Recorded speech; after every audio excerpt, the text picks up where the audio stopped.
Now you're Welcome good. back to the Transplanting Podcast. My name is Bear, joined by the lovely Daphne with her America earrings. I'm like, oh, that's the They wrong look camera. cute. Here's the right camera. They look cute. Today is just a cluster Mm-hmm. of whatever it is. So, thank you. Hello and welcome, everybody. Today we have an amazing interviewee. Let's go with interviewee. I don't know. Today we're interviewing Brittany Jones. She's running for governor of the state of Oregon.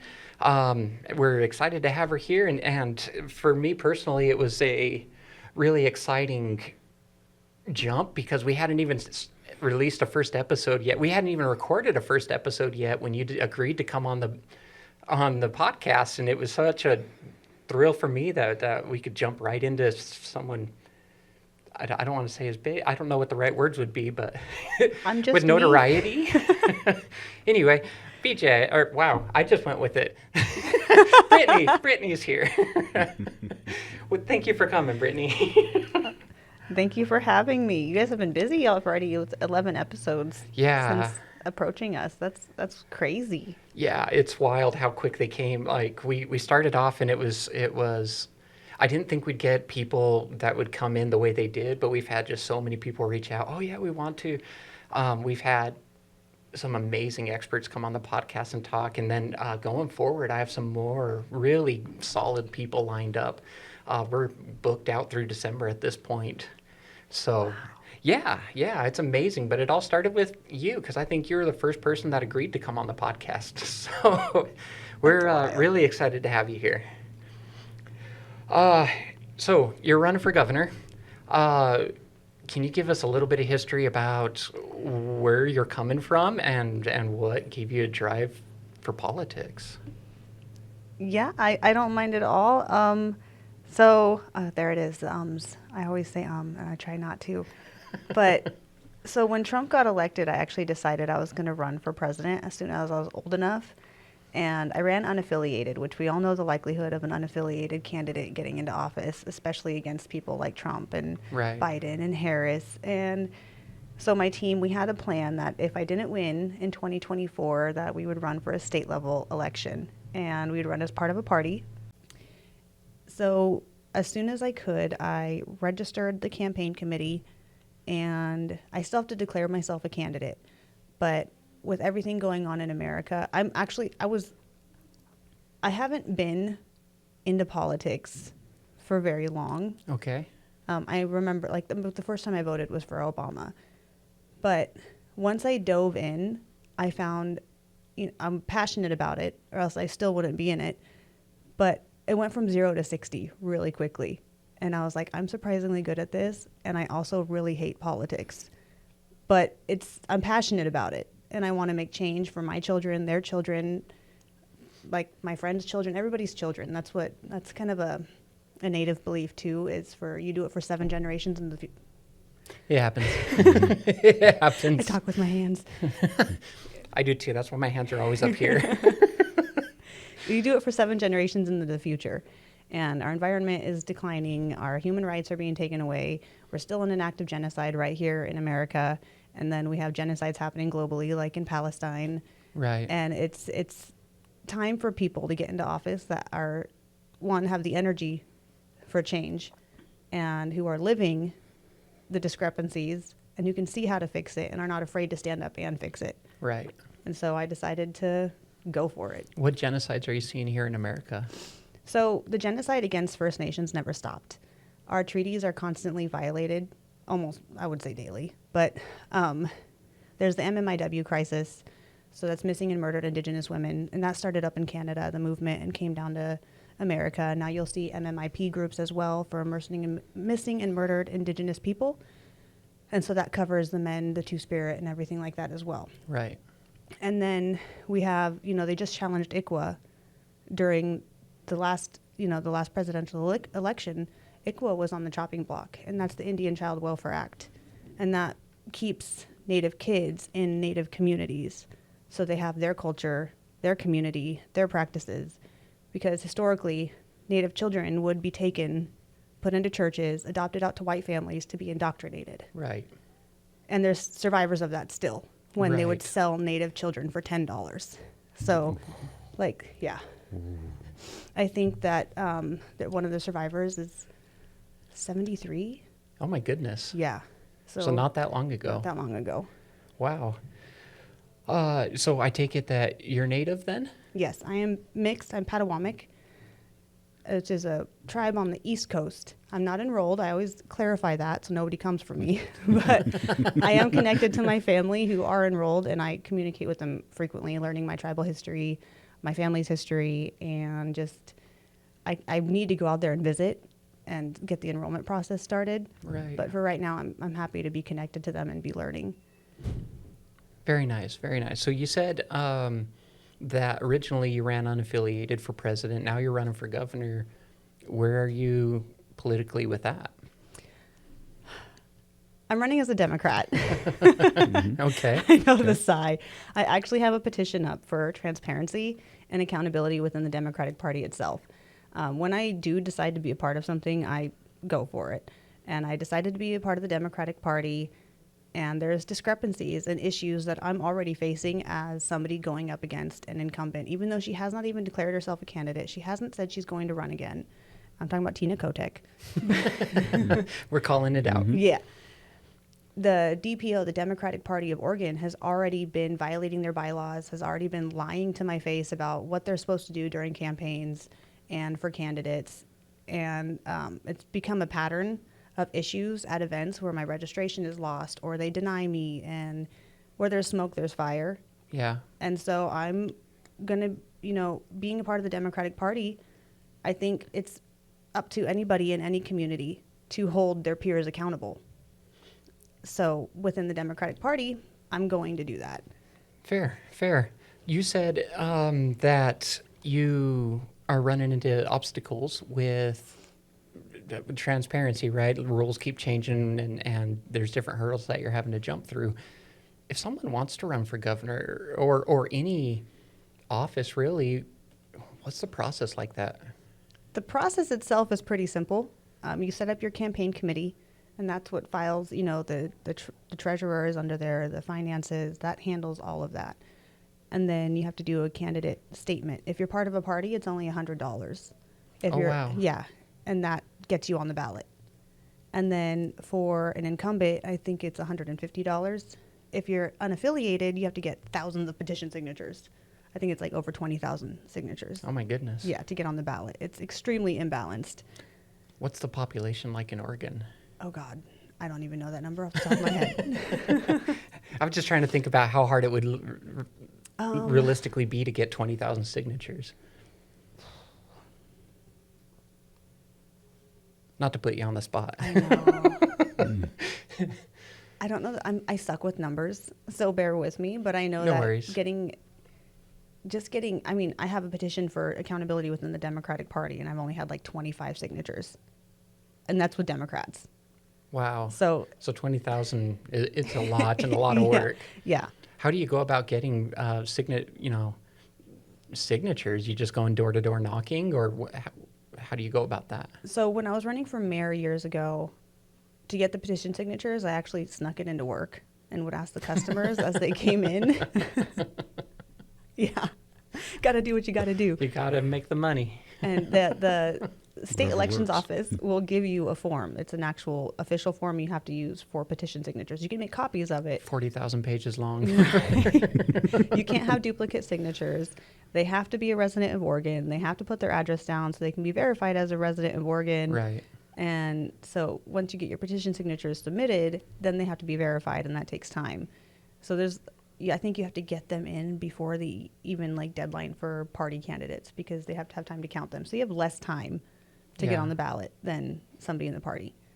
Fair enough. Fair enough. I mean, it seems like a lot of your time is, instead of focusing on your campaign, it's just spent getting signatures. Exactly. So that's why we chose to run as part of a party to, give us the best chance at getting in office. Fair enough. Fair enough. Today in politics, there is just a wild swing of things. It seems like parties are just becoming far more extreme, going any direction.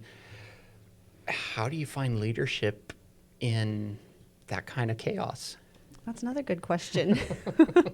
Because I've been trying to get leadership involved in movements, and it's like pulling teeth, which is why I'm a PLRC for District 50 in Multnomah What's that? County.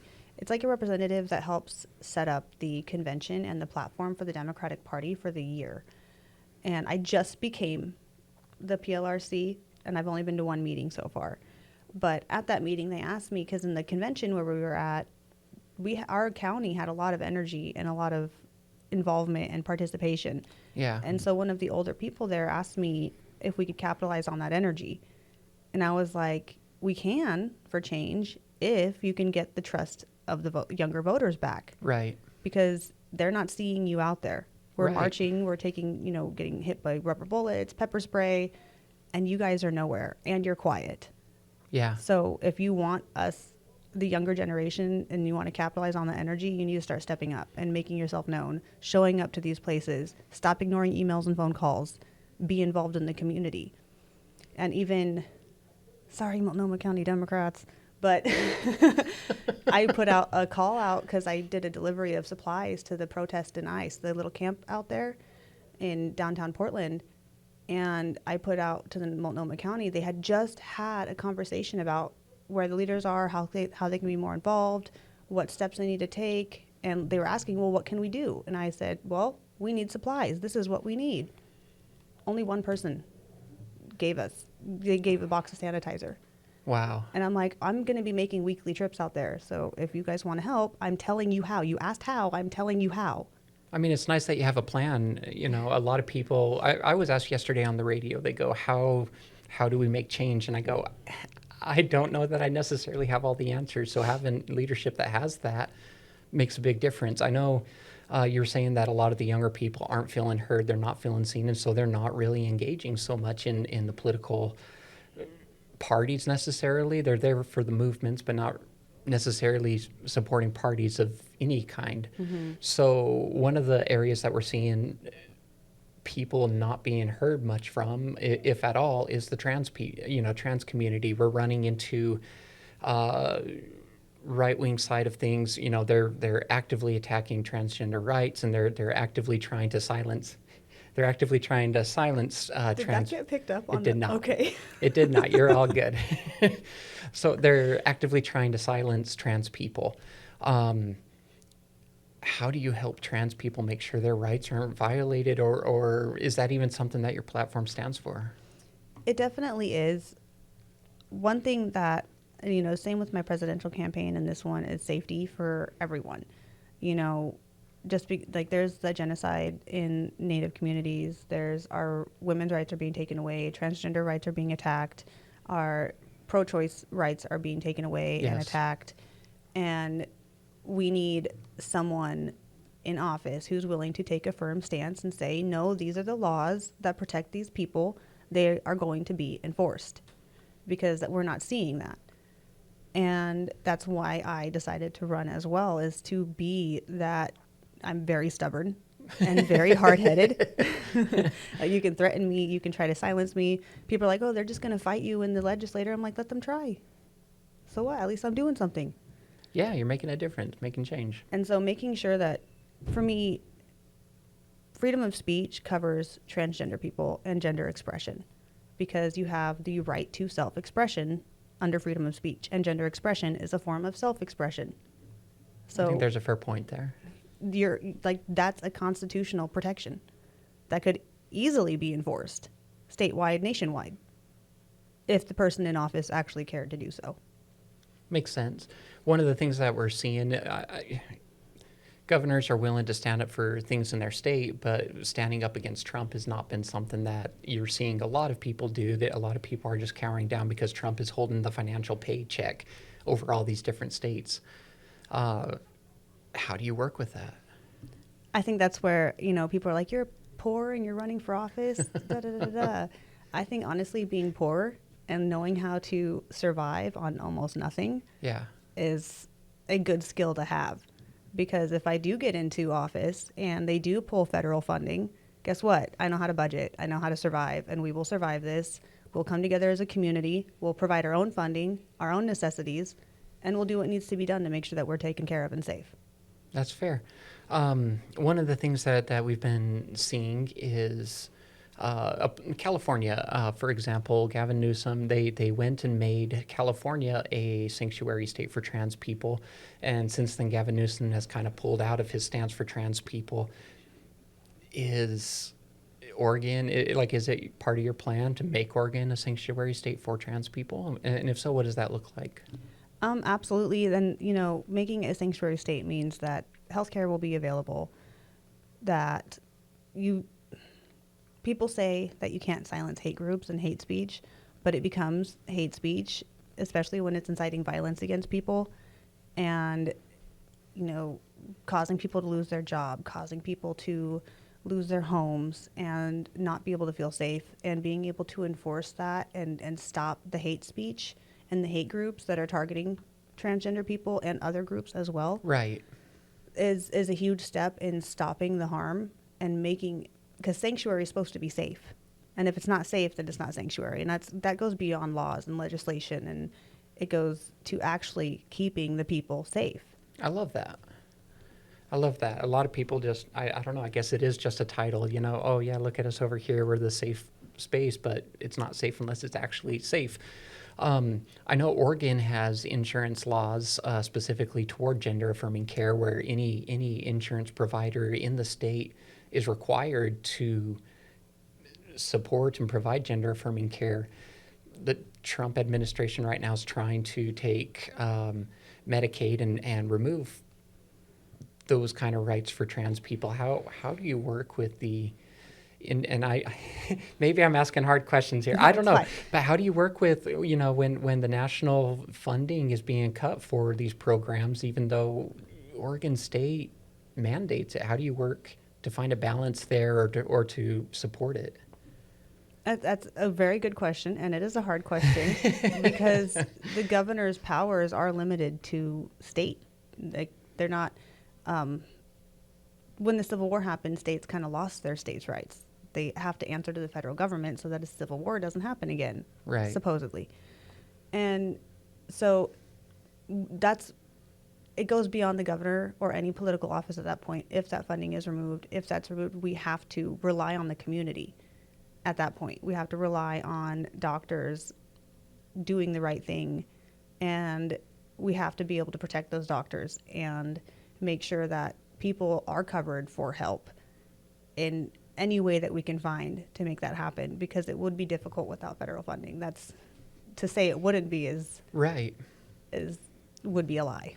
So one of the things that I've heard mentioned is some states have been in talks about having trans people, or not trans people, but separating trans care from Medicaid, so that way they can still have access to Medicaid, but have like a totally different state-funded program specific for gender-affirming care.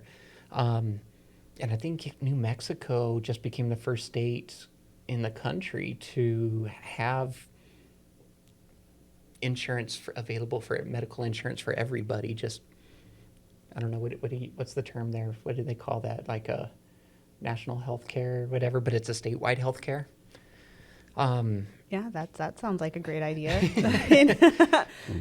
So that's something that would have to go through like the state legislator, and they'd have to vote, because the governor doesn't have unilateral power. Right. There's checks and balances at the state level too, and that is absolutely something that I would be willing to advocate for on the state legislator on the floor, and be like, hey, this would be a great plan. And then of course we're like, well, where's the money? Well, there's plenty of places we could divert the money from to make sure that this happens. Fair enough. How much power does the governor actually have when it comes to these kind of rights? It's similar to the president. So the governor cannot introduce legislation to the floor. I'd have to find like a legislator to, hey, I wrote this bill. Can you put it out there? And if the legislator could be like, sure, and then they could put it on their desk and never do it. So we've seen that. Politics in action. So the governor cannot create new laws, and the governor can't like get rid of a law. The governor's power is enforcing those laws and running the state agencies, the state offices, like, you know, the Department of Health within Oregon, those agencies, Department of Education, And once the governor can't even set the budget. They can approve the budget once it's set, and they can give suggestions for the budget.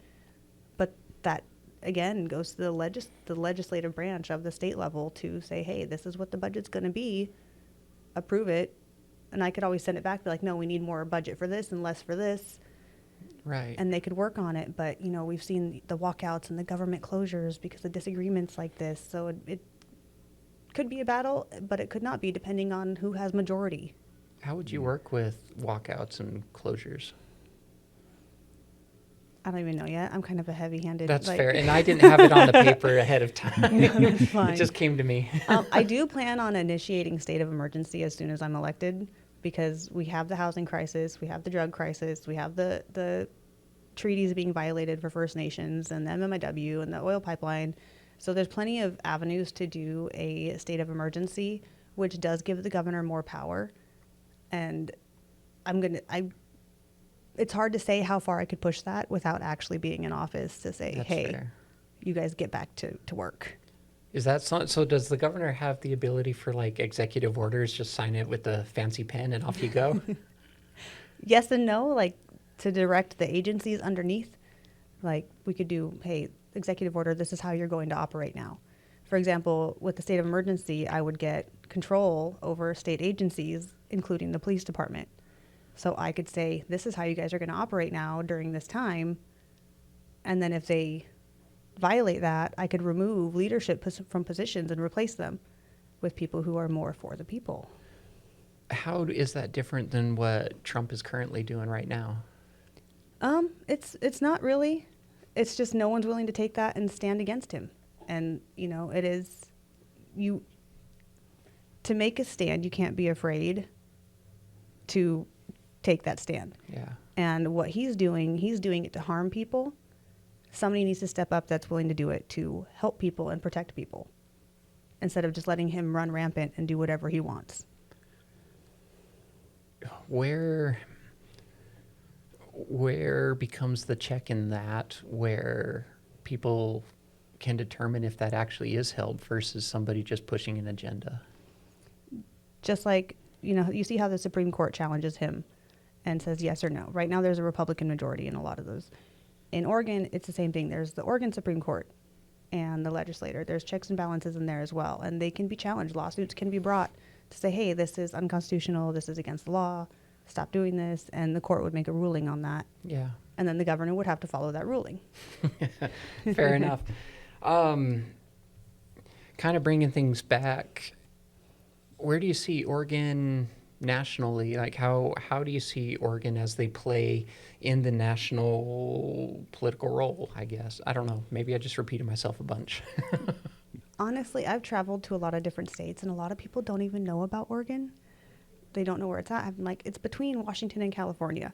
So on the political level, it's not really making a splash out there, which could be a good thing, could be a bad thing. It could let us make sure that Oregon is safe and get it set up to be an example of what could happen nationally. And then that could be getting our name out there in a good way, or we could allow it to keep deteriorating, and then a negative viewpoint would be out there. Okay, fair enough. With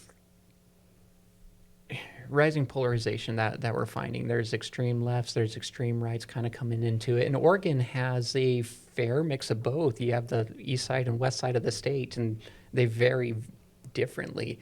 How do you work with both sides there to make everybody happy? Or can you make everybody happy? What is that?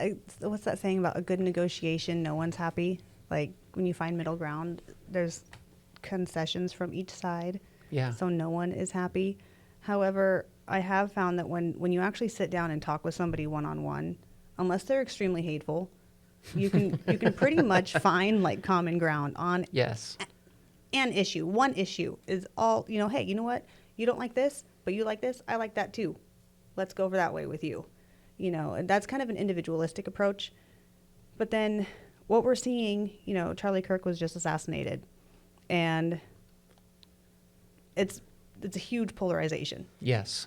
And what we're seeing is, you see the Democrats talking about gun violence, pushing for gun reform, political violence reform, all of that reform. And the right was really silent on it or even advocating for violence until this happened. And now the right, all of a sudden, stop political violence, stop, gun violence and all this stuff. So it's kind of like was such a triggering event that it almost shifted a viewpoint. And if the Democrats can actually see that and stop hating, because they're just as bad as the Republicans in some aspects, then we could actually have a bipartisan bill on gun violence. Fair. You're running for, or as a Democratic candidate, how do you unify your own party? That's where accountability comes in. I can just feel the DPO party leadership rolling their eyes every time I'm like, send an email. But I've noticed with talking with the varying counties that when I start talking about what I'm experiencing in the party level for the state, they're like, oh yeah, that leadership is shady, or they've been doing this and this. There's a lot of discontent within the party on the county levels versus the state level. And so I plan on bringing the counties together, kind of undermining the state level a little bit. But it would unify the counties.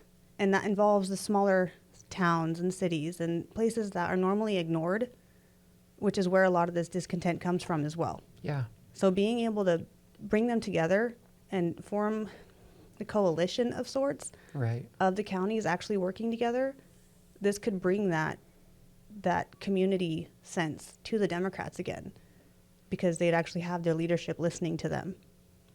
So how much time are you out traveling through the different counties then working with them versus spending it in the big cities? Well, I've been working morning and night. We haven't had any donations come in yet for the campaign.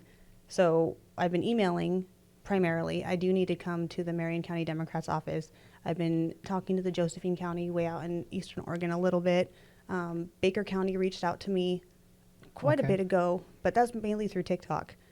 So once we have the funding in place, we want to like take a bus or a motorhome or something and just go all around Oregon. Tour bus. Yeah. Yeah. I love That'd that. be fun. Like, this is a terrible example, but how the Royals back in the day would do their tour of the, Hear ye, hear ye.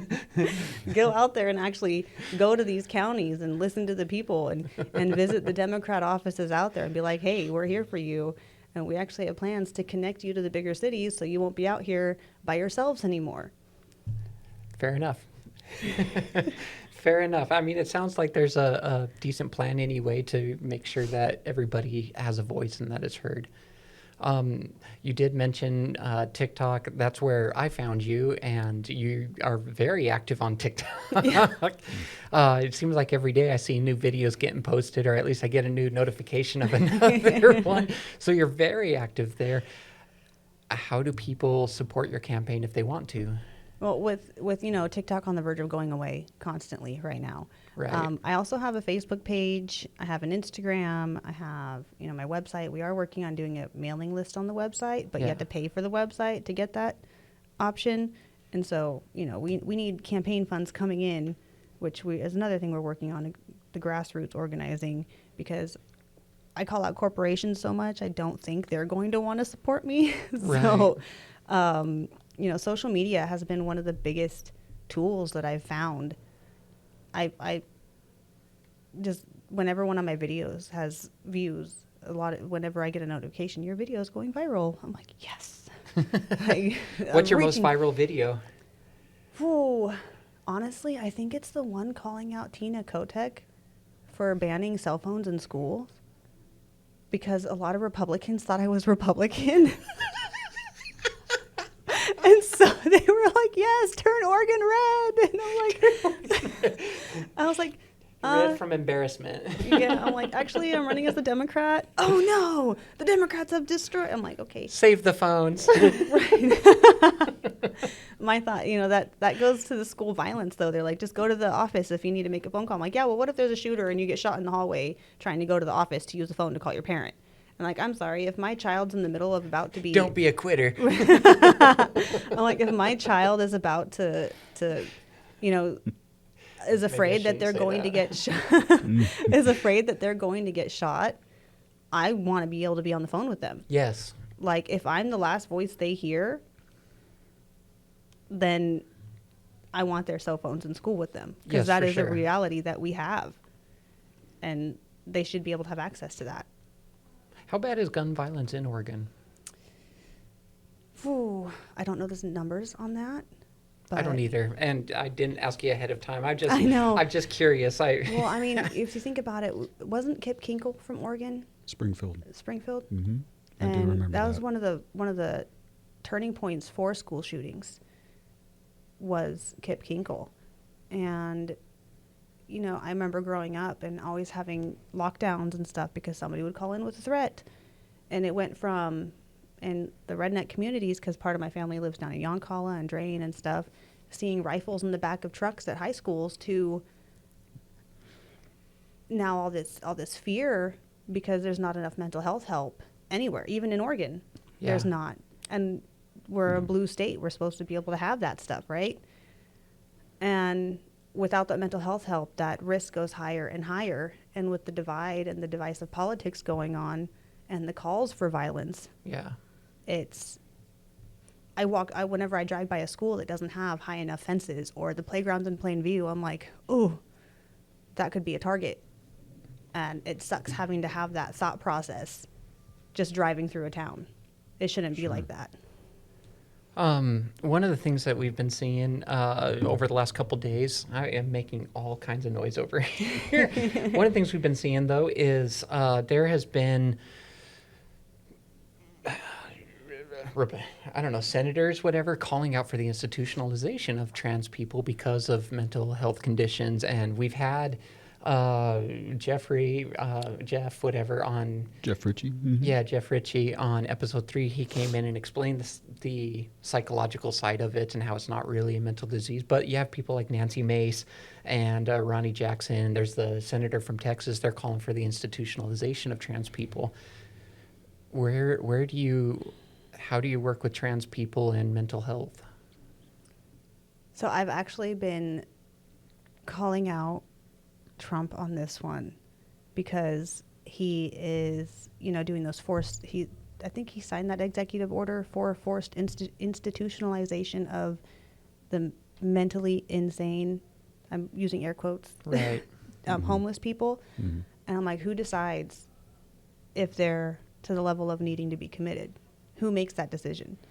And that goes to anyone, transgender people, people with schizophrenia, attenuated psychosis syndrome, anyone that they deem mentally unfit, they could forcefully put in there. And then when you see that he signed the executive order to limit Section 8 to 2 years, and then he's giving people 60 to 90 days notice that their Section 8 is stopping, Yeah. it's going to be a flood of homeless people that are disabled on the streets because they can't afford their rent. But then lock them up.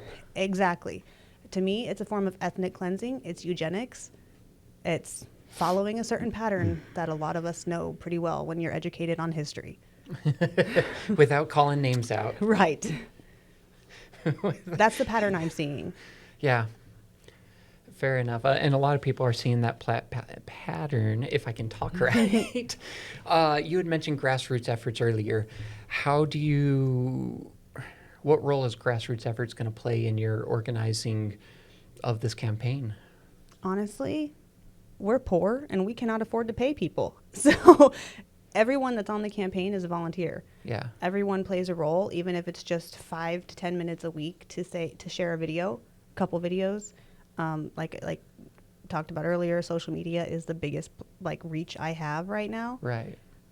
Grassroots campaigning, being out there, I've already been in protests. I have been before I was even running for office, going to events, helping people set up, volunteering at events, being out there with the community is one of the biggest forms that I have right now.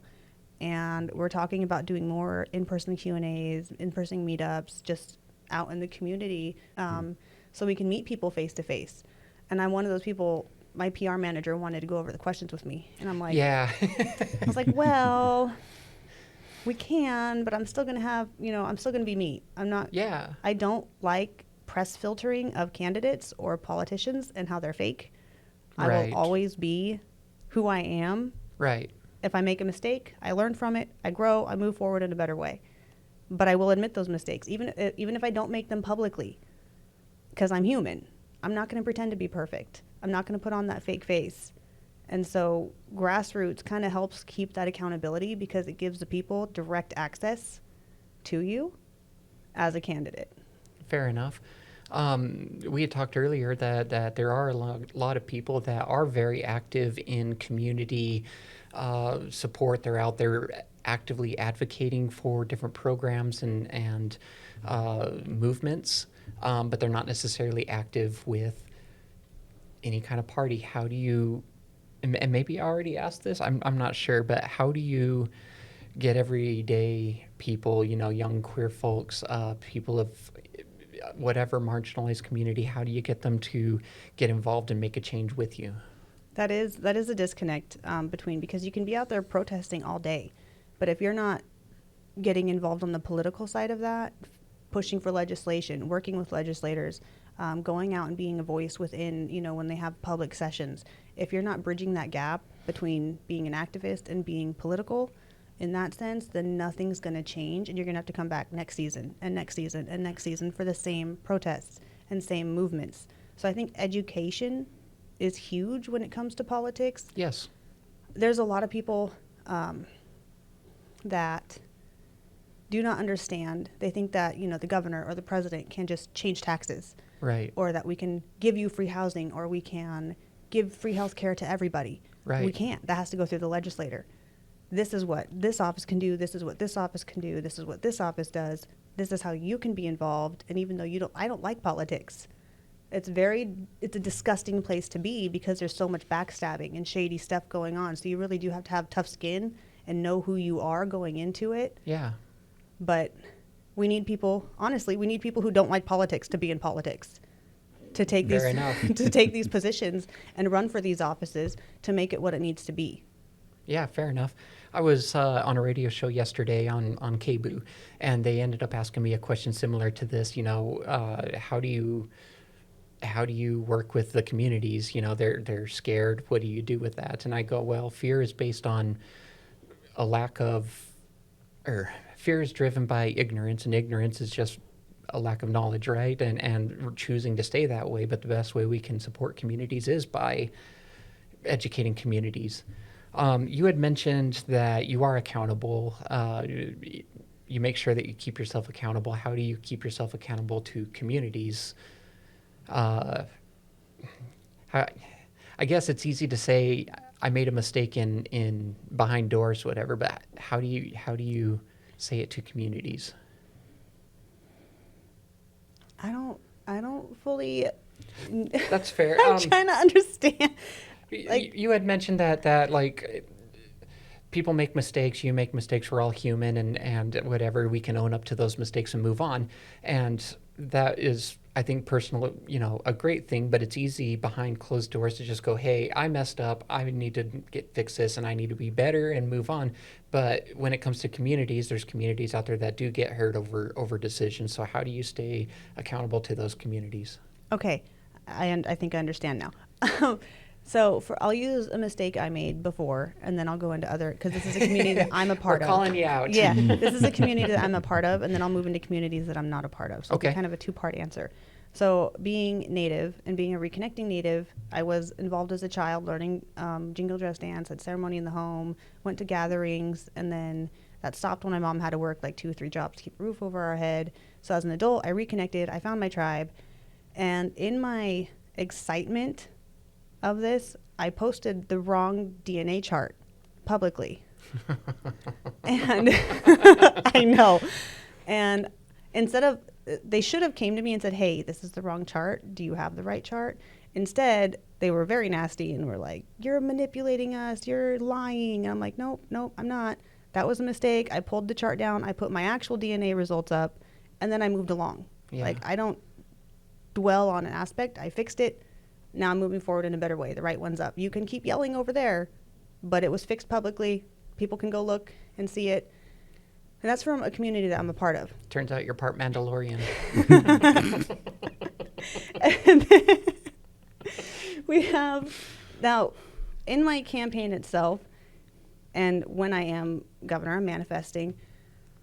I am putting, like, my PR manager is transgender. And then I have in the Ravens Party, which is a political activism group I have. Part of Hufflepuff and all that. Not that we're condoning Harry Potter right now. I have different groups in leadership positions. And if I don't know something or if I make a mistake, Yeah. either I can go ask them, hey, did I move forward the right way here? Do I need to change something? Or they come to me and be like, you fucked up. And I'm like, okay, tell me how. Because I don't know. I'm not part of that community. What did I do wrong? How can I fix it? So as governor, I would also have people from different communities in these positions overseeing those communities and then helping guide me so that I can move forward in the right way. That's how I would plan on being held accountable. And my team does hold me accountable. They come to me and be like, dude, what are you doing? You need to take that down. Fair. Wrong answer. Try again. Yeah. Another hot topic that is going through media right now is reproductive rights, right? Women's ability to, or that's probably the wrong word, but people's choice over their bodies, right? Has recently been under attack, but then there's also issues with trans men that still have a uterus and are still able to get pregnant, and some still do.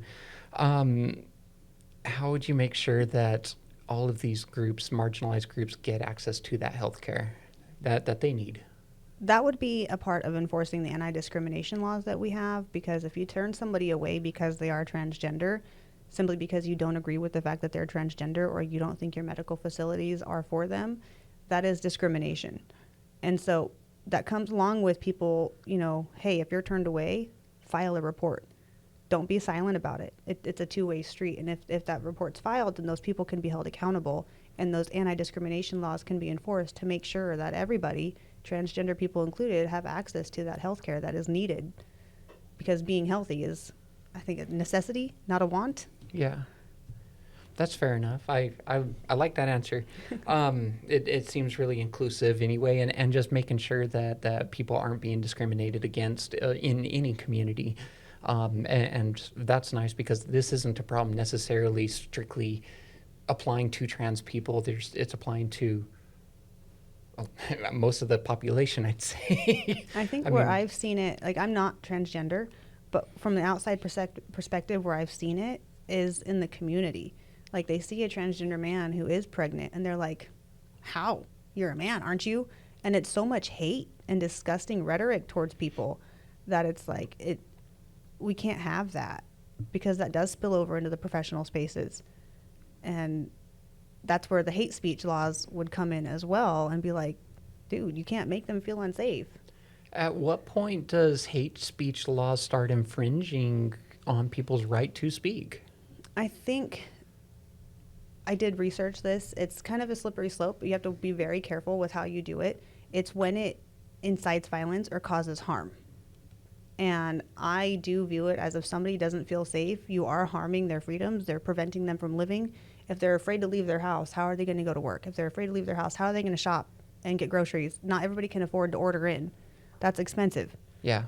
And so if you're making them afraid to exercise their freedoms, then you are crossing a line, because then you are infringing on their rights. I mean, but there's the argument that Trump right now is very much on a campaign about anybody that talks bad about me at all is now an enemy of the state, and they're getting licenses revoked and people being banned from different news medias and such. That's not necessarily a point where they're inciting violence, but this is just somebody shutting down free speech. So in my head, that's another form of hate speech, but it's not necessarily inciting violence. So where do you find that line? Right. I guess it would probably have to be a case by case basis, or like, if it's a large group doing it. For example, when there was drag queen story time at Old Nick's down in Eugene, there was a protest from white supremacists, fascists, just hateful people. And they were directly putting fear and the possibility of violence towards the drag queens. So I was part of a counter protest that literally put our bodies in between them and the building. And we did end up chasing them out, which was fantastic. And You're waving this flag in front of it. Freedom! Jason. There's a moment that I was up on a cement stand and I had the phone up because I was recording them running away. Yeah. And somebody jumped in front of me with an umbrella and you heard pop, pop, pop, pop because somebody shot pepper balls towards me. And I was like, that was good timing. They're Mary like, yeah. Poppins is reflecting them. Yeah. Like that was a moment. I actually got it on camera. I think it's on one of my Facebook pages. Wow. But so there when you look at it and you look at it critically, there is a moment where it turns.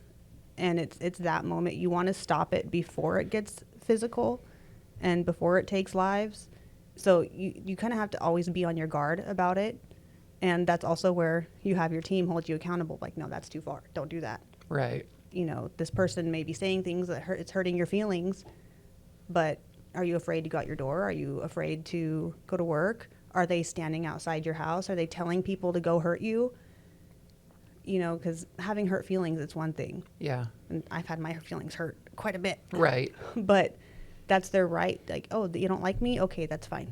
That's fine. As long as they let me live. If they're not letting you live, then that's kind of the line.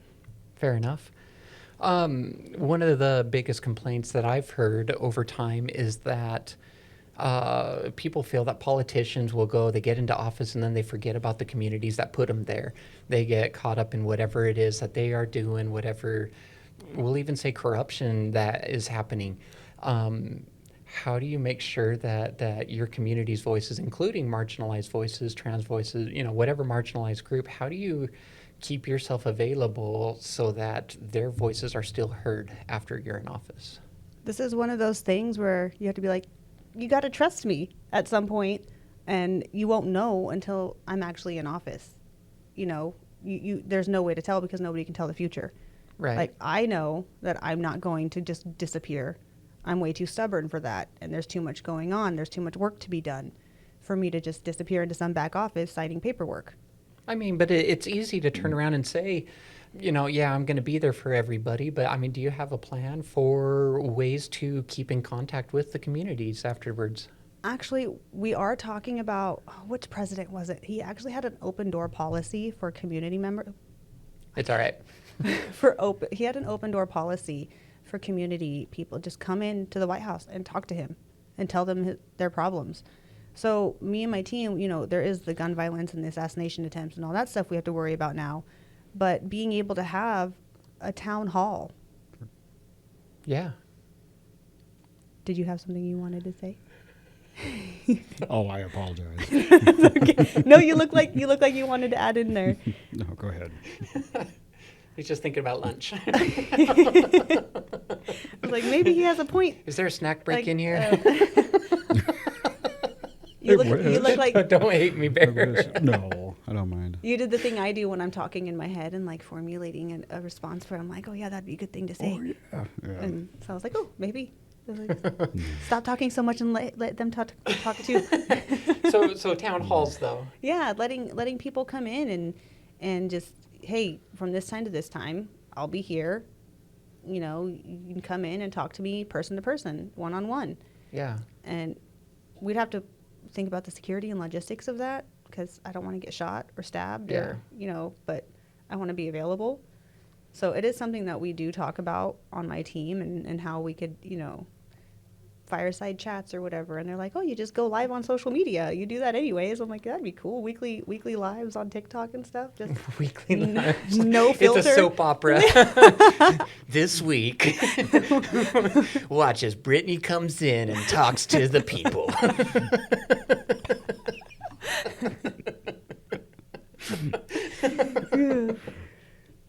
Yeah, we'd figure something out though to make it so that, like, I'm an introvert, but at the same time I'm doing a job that serves people. Yeah. So I have to make myself available. Yeah. And finding the safest way to do that, it is in the works, but we won't know what's available until I'm actually in office. To be I like, mean, but okay. that's nice that you're planning ahead and working on that. Yeah. there are a lot of trans people out there that are just absolutely scared with the way the politics are going. The world's kind of facing and they're being left behind because, again, the right has been so strongly advocating against trans people. And there's been a silence from the Democratic side because they're so afraid of whatever fallback might come in. What kind of message would you offer to trans people that are in this state of fear? Well, I can say that, you won't know until I'm in office. You won't, like, what I'm going to do. That sounds foreboding. But It does. It does. It sounds like, watch me. I'm going to say whatever. We're going to eat cream puffs. Hold my beer. It's the right who should be afraid. No, don't be afraid of me. But one of my plans is going back to executive orders. This is something that I could do, is make an executive order enforcing the freedom of speech and saying that transgender people have the right to be transgender and express themselves in that way, and you cannot infringe on that. And with that executive order, it would be able to be enforced more thoroughly, because making Oregon safe in general is important to me. Yeah. And while I say in general, there are specific communities like the transgender community, the Mexican community, and the Native community, and the Black community. Okay, I could just go on and on, that are being targeted. And it seems to go in a rotation. Yeah. That at any given time, this community is targeted, this community is targeted, or this community is targeted. Right. And the leader of the Multnomah County Democrats, the chair, actually, her name's Salome, and she introduced an LAI or a plank, one of those, at the Democratic Party convention to change the wording from minority groups, marginalized communities, to equity priority communities, so that at any given time, whoever is being targeted, they're the priority community right then for equality. Like, they're the equity priority community that needs to be focused on, that needs extra protection, that needs extra resources put their way to make sure they're safe. And I've actually been adopting that verbiage and using it because it makes sense. Yeah. At any given time. Right now, Mexicans and transgender people are primarily being targeted. And then that could easily shift back to natives, back to Black people, African Americans, Black people, BIPOC community. There's so many different words that can be said there, so I can be corrected in any number of ways right there. But that could be targeted at any given point. So we need to be able to shift resources and protect those who need to be protected in that time. Fair enough. A couple quick questions for you. Favorite getaway spot in Oregon? I don't want to give it away. Give it away, give it away, give it away now. Okay, it's out towards Oak Ridge, I'll say that. Okay. But I like to go camping out there, and there's this tree that I always bring a rock to. I know that sounds funny, but its roots are kind of exposed, and it looks Yeah. like it's hugging all the rocks to it. So I always go and add a rock, and I sit with it for a little while, and then... Meanwhile, you're uprooting the That's tree. All the rocks. Oh, God, I never... Okay, I won't put it in the roots. I'll put it around the Okay. tree now. You know, trees grow up and not down, right? Yes. So it's a tree that I like to go visit. And I'll change how I put the rocks around it now, because now your voice is going to be in my head every time I go visit the tree. I have that effect on people. But that's my favorite place, or the coast. The ocean is very healing. I don't know. There's people outside. There's all kinds of noises. The ocean is very healing. And, my time when I was traveling for president, I just wanted to, I still haven't been to the ocean since I've been back. And I'm like, I need to get out there. I need to go to Yeah. the coast, get, free exfoliation from the sand and the wind. And that's how it is. That's the Oregon coast. You're just rolling around in the sand. It's You good don't for even my have, skin. you don't even have to roll around out there. It just blows and just... Just blows. Oh my God. Okay, so we got the camping spot with the uprooted tree and the coast where you're rolling the sand. This has been a lot of fun.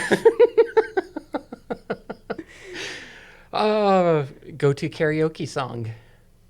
I'm too much of an introvert to do karaoke. You got to spend more time around me. I've done it like once when I was drunk, and I don't even remember the song that I sang. We can make that happen again. Oh, God. We'll have to talk to Kai about that. Kai, PR manager, they want to get me drunk on stage. I don't think it's a good idea. Daphne approves it. We're all good. All right. Well, I have just really enjoyed this conversation. Again, thank you so much for coming out. You were the first person that just were willing to come on the podcast for me. And I was just so excited about that because honestly, I saw your TikTok videos and that's where I discovered you. And I was so intimidated to write you guys because I'm like, you have this big political name that's happening, campaign that's happening, and like they have time for me in a podcast that doesn't exist yet. And you guys were so quick to write back and just be like, yeah, we're happy to come on. And it made me feel confident in just reaching out to anybody. And so I've been sending messages to Elon Musk's daughter, Sarah McBride, in the U.S. Congress, all these different people. And it's amazing the amount of big names that I've been getting coming on the podcast. But it started because you guys responded. And so I am just so grateful to have you guys. Of course, this is like, I feel like it's my cue to be like, I'm just like you. I'm just a person. Like, I'm goofy. I'm weird. I'm I try to be professional when but calls that's Oregon, for it, right? but- Keep Yeah, Portland I guess, weird. Keep right. Portland weird. Very cool. Very cool. Again, if people want to contact you guys, support your campaign, help with the fundraising, how can they reach out to you guys? And so if you go to any of my social media on Facebook, it's Jones for Governor 2026, TikTok, BJ for Oregon, Instagram, it's a little bit more complicated. It's like Jones, the number 4, OR, Governor 2026, so it's a little longer and more complicated. But my website link is there. And then if you scroll down to the bottom, my email's there. So you can just email. And I answer my emails myself. Or if it's a PR reach out, I'll respond. And then I'll also forward it to Kai. Yeah. And so I always check my emails every day. Did somebody email me? It's amazing how good you guys are at responding to TikTok messages too. So many messages. I was like, can we go to a different platform to do these messages back and forth? Because TikTok is so hard to write people on. But you guys do a really good job at keeping active and keeping contact with different people. So that's been really nice. You guys have all been just an absolute pleasure to deal with. Bear, did you have any other questions? No, I think we covered everything. Yeah, we discussed everything. No, I really don't have Everything of We the just got it. everything We is got everything in the everything. everything. everything. That's and what I was like. everything. I feel like you barely got to speak on this podcast. That's why I was like, do you have something when I was in the will. middle of my... It happens a lot. Yeah, and I'm not shy at all, but I've explained a couple of times that Daphne, this is her wheelhouse. She's very good at what she does, and when she's on a roll and there's good flow, We bring the butter. I don't need to interrupt that, and she is so good at keeping the conversation going. I don't interrupt that, and nope. Nope. That's an official term right there. Just we should make a sticker out of that. When Daphne's going,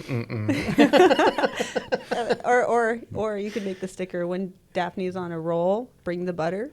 Well, You should make a t-shirt. like two episodes ago, we had a friend of Bear's on the podcast, and his Old tag, old gamer internet, tag. old internet chat room screen name. Yeah, it was butter. Butter. Oh, And so wow. the entire episode, I was giving him such a hard time about butter. And so, like the other day, me and Bear were playing pool, and I ended up texting him during it. I was like, "Hey, I'm on a roll. I need me some butter." Poor guy. I keep bugging him about it. So. I will say that every Monday we're working on in-person volunteer meetups. So it's for Cool. anybody who is volunteering or wants to volunteer. And I'm pretty sure I'm going to be posting those meetups on my Facebook because it's easier to create event on Different there. location every time. we not like there's one this Monday. I don't even know where it's going to be yet, but I know it's at 5. Please come to the unknown place. If you can find it, we're there. Diagon Alley. We're so excited. We don't even know where it is yet.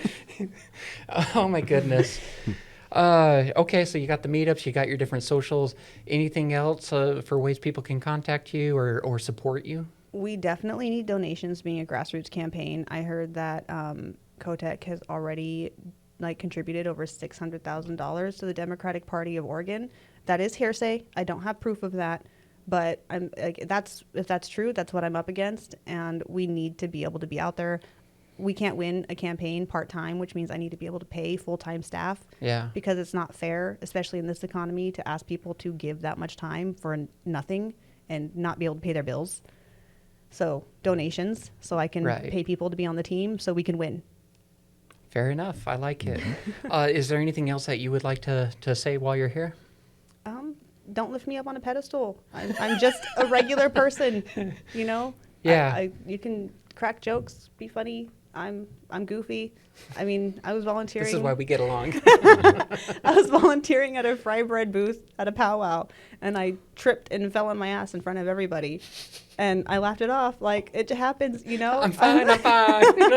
Still okay. And pardon my language. I know people do not like when I cuss, but I'm like, but it makes you human. Yeah. I was noticing that in one of your TikTok videos, and I was like, this is what I like about you, is you're just so human. Thank you again so much, Brittany, for coming on, giving us the time to just come on, share about it. For anybody else that's wanting to come support Transplaining, they can go to our website, transplainingpodcast.com. If they want to come on the podcast, they can reach out to me at Daphne@transplainingpodcast.com, and we're happy to start that conversation. What else is there, Bear?